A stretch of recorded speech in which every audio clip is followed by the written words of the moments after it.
Our guest today is Sarah Mueller. She's a Harvard-trained emotional intelligence expert, an international award-winning success coach, and the author of the Balanced Life Blueprint. She works with service-driven organizations around the country to help leaders increase staff engagement, promote well-being, and enhance the customer experience. In her earlier career, she developed service training programs for Fortune Global 500 executives and taught mindfulness to clients like the NFL and helped them combine behavioral health centers. She's committed to creating a world where people live and lead with authenticity, courage, and joy. Please welcome Sarah Mueller. Thank you. Thank you. Welcome. I know. It's so good to be here with you. It is awesome having you back. We had you on last season and the season before. We're in our third season of this podcast. Congratulations. It's so crazy. That's awesome. Thank you. And I want to talk about a subject that I'm so interested in because when I say emotional intelligence to people, I think I'm using it incorrectly. I want to know, and I want our listeners to really understand what emotional intelligence is, because we hear emotional intelligence all the time.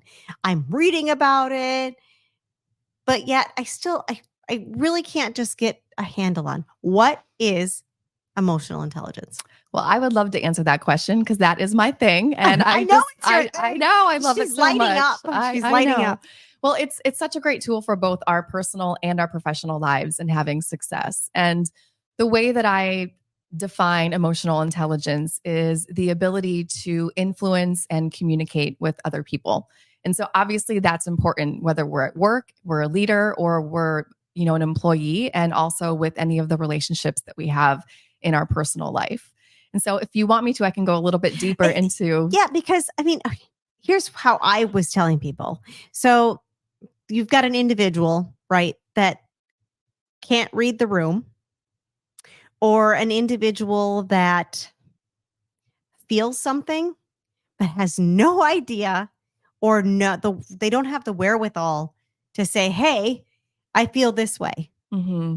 Instead, they act out in another way. Is that yes, lack of emotional intelligence? That is lack of emotional intelligence. So if we aren't recognizing our feelings and the data or the message that they have for us, or if we aren't able to understand the feelings and the drivers of other people, we aren't practicing emotional intelligence. And then oftentimes our feelings cause us to react in a habitual way that doesn't always serve us. And then we end up having to spend time and energy cleaning up our mess. And so really, emotional intelligence is better managing our emotions so that we can take intentional action toward whatever it is that we want to create.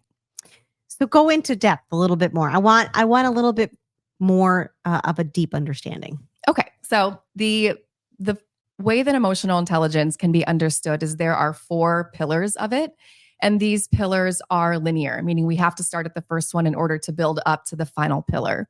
And the first pillar of EQ, which is, EQ and EI are some of the abbreviations that people use for emotional intelligence. The first pillar is self-awareness. So it's about understanding your strengths, your values, your weaknesses, your patterns, and your triggers, and having an accurate perception of yourself so that you view yourself the same way that others that you're relating with view you.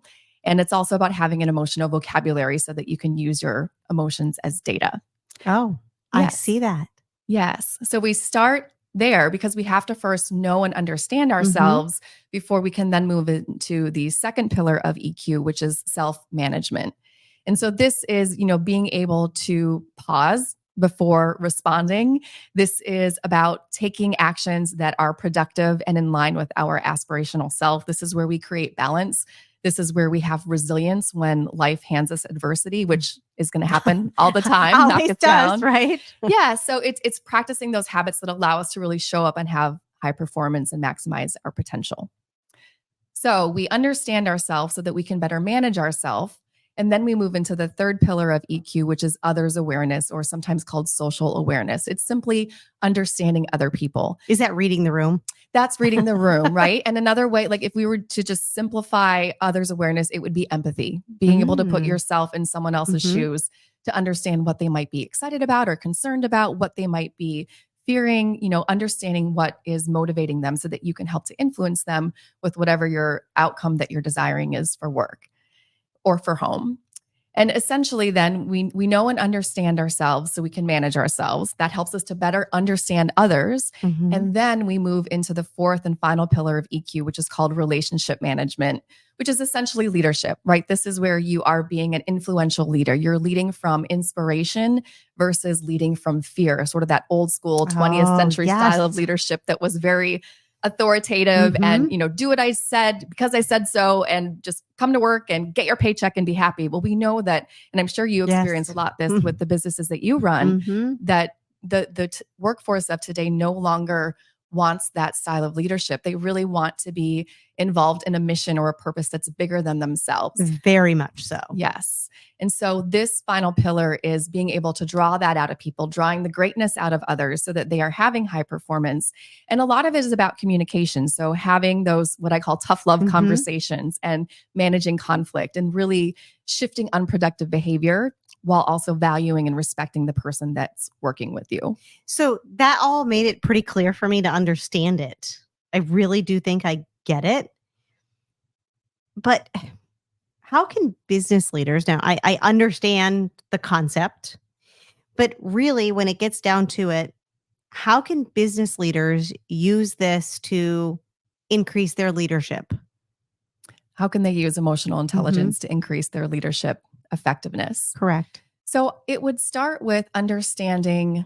Let's start with at the first pillar of self-awareness. We first of all want to find out if we have any blind spots, because if no one's giving us feedback, that even something like having a resting bitch face, The RBF. the RBF, right? If we don't recognize that we have that, we could be in a meeting and someone on our team might see us doing that and they're going to think, oh, they don't like my idea, and they're going to shut down, right? So to get some feedback from someone that you have an RBF, or hey, when you're not allowing everyone to contribute in the meeting, or when you say something this way, it makes others not want to be involved.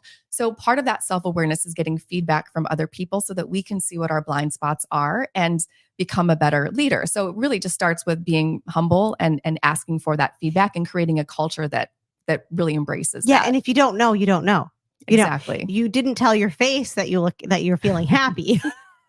Yeah. So other people are going to take it as, stay away. Or like you said, she doesn't like my idea.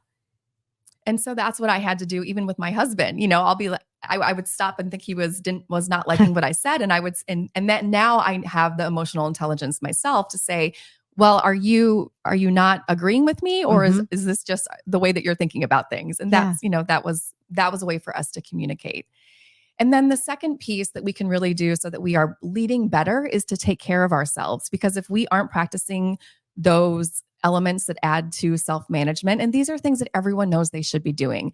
These are things like getting a good night's sleep, eating food that nourishes you, exercising regularly, practicing some form of meditation or mindfulness so that you're disconnecting from work when you're not during work hours. That allows us to be more present at work and make better choices versus reacting habitually when something comes up where we might say something and then take it back. So practicing that allows us to just make better decisions in the moment.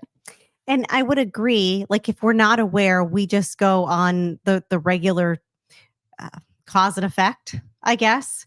Oh, this happened before, so I did this. And you just do it without being completely conscious. And it's not going to be a cookie cutter answer to every situation that you're in.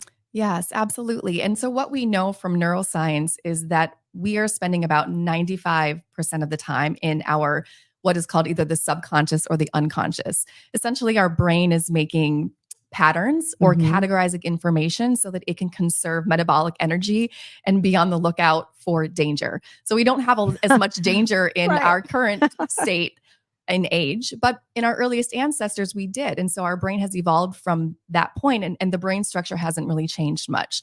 So we need to, as you said, step into our conscious brain and choose a way to communicate with, to impact that's actually going to fit the situation that's right in front of us, the person that's right in front of us. And, a lot of us communicate with our teams the same way that our parents may have communicated with us in childhood, or our early bosses may have communicated with us. Even if we didn't like that boss, we pick up on their ways of communicating and trying to motivate. And so it's absolutely being conscious. Okay, is this how I want to speak and influence, or is there a better way? Right. Because I grew up in the age of, because I said so, Yes. it's done this way. And, so if you're not careful, you can fall into that trap, like you said, of leading the way that you were led. Mm-hmm. And I look at my team and my management team, and I'm like, wow, and I've learned so much from them because they are leading with emotional intelligence. They're leading with, okay, well, I know this person and they're not going to go for that. They're not going to, that's not going to resonate well for them. And they are in touch. That's great. And it really does take knowing every single person that reports to you and understanding what's the best way to communicate with them. What are they driven by? Because yes, we all get a paycheck and we enjoy our paycheck, but what is it beyond the paycheck? What does that paycheck do for us? What does it buy you? What does it buy me? What do I want to use it for? And also, what kind of purpose do I get from work? Is it social interactions? Is it growing and learning? Is it, I just want to get the paycheck so that I can go home and have a nice weekend? Everyone has a different motivation. Right. So our job is to really understand that for each and every one of those that we lead so that we can speak to the work and the projects that they're doing in a way that's going to inspire them. And it makes a big difference. Absolutely. It certainly does. Yes. All right. When we come back, we are going to talk about how emotional intelligence can help us navigate change and resolve conflict. Is your closet overflowing, or maybe your kids' closets are as well? Or maybe you just want to redecorate your house. If you're wondering what to do with all that stuff that you've accumulated, bring it all to True Fashionistas, or even ship it to them for free. They'll sell your unwanted items for you, take away all the hassle by doing all the work, and all you have to do is sit back and collect your money. You can reach out to them online, come into the store, or check them out on Facebook or Instagram, and that's truefashionistas.com. All right, friends, we are back in studio with Sarah Mueller, and we are talking about emotional intelligence and how you can harness that in your business and change. Change is inevitable, like taxes. Change and taxes are always going to be something that's a constant. Yes, absolutely. But how can we harness emotional intelligence to resolve workplace or even just personal conflict? And how can we use that to navigate change? Yeah, so let's speak a little bit about change and conflict. I'll address them a little differently. So one of the things that they can be addressed in the same way as I'm thinking about it. One of the things that we want to think about when we're communicating and using emotional intelligence is what is the shared purpose that we have. So if you and I are going through change together, or we have a conflict, my job as the leader is for me to understand, well, what is it that Jennifer and I both care about? And let me wrap the conversation around that so that she can understand that I'm on her side. I'm on her team. It's her and I against the problem versus me against her. Like a common ground? A common ground. Okay. Yes. So we're looking for a shared purpose. Sometimes that shared purpose might be something like, okay, we all want to get our quarterly bonus. So let's make sure we get these numbers met. Or we all want to get the store put together and cleaned up so that we can all leave at 5:00 today, right? And any kind of example like that where there's a shared purpose. And that's how we want to frame the communication, because when there's any kind of conflict or even with change, a lot of times the receiving end person is defensive. They don't want to hear it. Our guard goes up. You hear, I want to speak to you in my office, and immediately we're blinded and we're not listening. And there's no way that we can influence someone or communicate with them if their guard is up. So that's an approach of sort of lowering the guard and letting them know, I'm on your side. If we look at change, one of the aspects that we can bring in of emotional intelligence is that of resilience, because whether we're changing a new kind of software or we're changing roles at our job, or we have a major change like the hurricane that we've experienced here living in Florida, right, we have to practice resilience. And so it's a lot of those things of, let me take care of myself, the sleep, the meditation, the exercise, because I'm better able to handle the stress of change.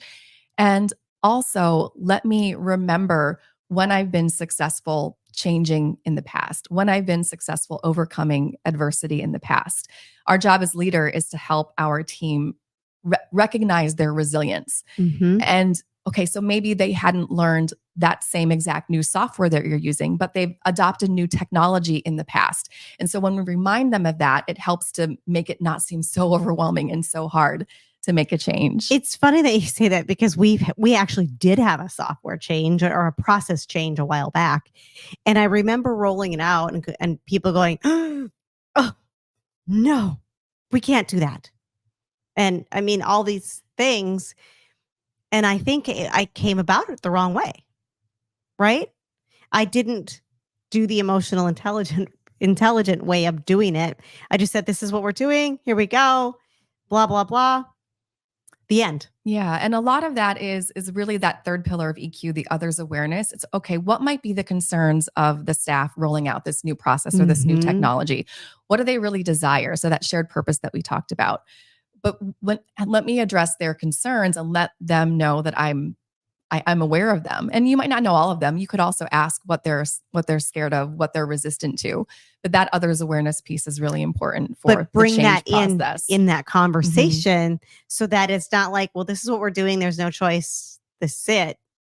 We're doing this so that we can, be more productive and be able to leave on time. Yes. That kind of thing. And also you sort of get their buy-in because we know that from human behavior that people support what they build, what they co-create. So if you could invite your team into saying, hey, we have this new software or this new process, let's have a brainstorm session to think about how best we can implement this or what stages we should do this in or how we should optimize this process. When we get our team involved, they're going to be more bought in and we're going to understand their concerns along the way. That absolutely makes sense. And then do you mind if I speak to the conflict piece of it as well? The second part of that question? Absolutely. So I look at that a little bit different being, really what we have to understand with addressing conflict using emotional intelligence is that the data shows that most of the time, most managers are avoiding conflict almost all the time. I mean, there's lots of different studies out there, but it seems that even executive level leaders are not comfortable having tough love conversations and addressing conflict with their team. And so what the data has found is that we are wasting 2.8 hours per week per employee avoiding conflict or those tough love conversations that I talk about. Because instead of actually addressing what needs to be addressed, people are working more to make up for the fact of the person that's not doing what they're supposed to be doing, or the meeting after the meeting is happening, or someone's ruminating about it. And so really the easiest or the most straightforward way to enhance our EQ and be more productive at work is just to have those conversations and address it. And there's a lot of different frameworks that can be taught to give us the scripts, because I think that we as leaders just expect our team to know how to do it, or we feel like, well, gosh, I'm a leader, I should know how to address this with my team.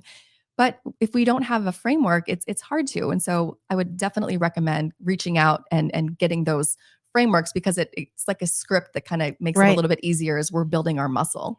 As I'm listening to you, this should be taught everywhere.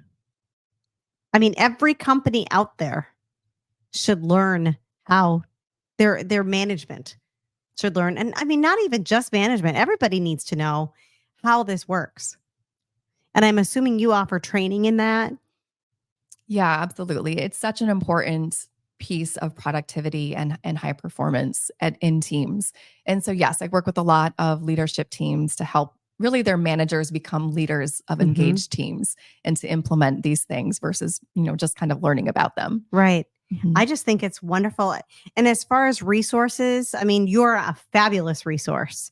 Are there other ways, like are there books or what other ways can leadership teams start understanding and learning about emotional intelligence? Yes, absolutely. So my website is JoyDiscovered.com. That's JoyDiscovered with an ED at the end.com. And I put out a newsletter every single week with different tips on how to increase our emotional intelligence to have more success at both work and home. And there are a lot of great books out there as well. So Daniel Goleman was the person who really coined this term decades ago. He's got the book titled Emotional Intelligence. And then I think about people like Adam Grant and Brene Brown. A lot of their books, a lot of their podcasts address these types of things, and they're two of my favorite people who I go to for information on this subject. So I would start there. Fabulous. I've really thoroughly enjoyed. I want to know more. I want in depth. I might need to take your training. If our listeners are interested in the training portion of your business, or they just want to get in touch with you, how can they get a hold of you? So my email is sarah@joydiscovered.com. So it's SARA@joydiscovered.com. And I would love to be in touch. Fabulous. Thank you so much for being on. I learned a lot. You are so welcome. Thank you. And thank you, friends, for joining me today and every week here on The Confident Entrepreneur, brought to you by True Fashionistas. If you want to learn more about how I can help you grow your business as an extension of yourself with the help of online courses or coaching, please head to my website, jenniferannjohnson.com, and pick up a copy of my new book, Grace and Grit, Becoming a Confident Entrepreneur. Have a fabulous day.